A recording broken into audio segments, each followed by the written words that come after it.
Pakistan HD خبر شامل کرتے ہیں نوشیرہ وادی سون سے ہمارے نمائندہ ملک زاہد فاروق اوان کی رپورٹ کے مطابق ڈسٹرکٹ پولیس آفیسر محمد نوید کی ہدایت پر عمل کرتے ہوئے DSP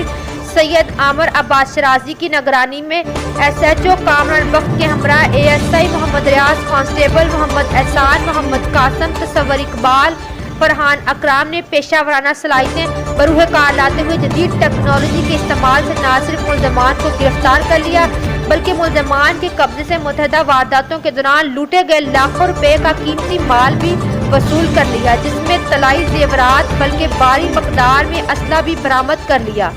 DSP سید عامر عباس شرازی نے پریس کانفرنس کرتے ہوئے بتایا کہ ماچھی گینگ کے 6 رکنی فضل الرحمان،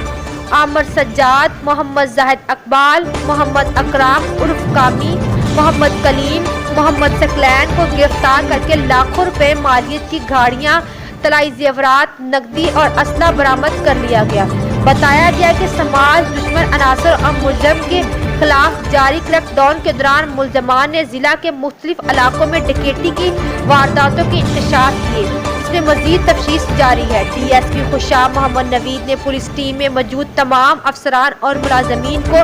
سرٹیفکیٹس اور نقدی انعامات سے نوازا۔ مزید خبروں کے لیے دیکھتے رہیے City 11 نیوز پاکستان HD۔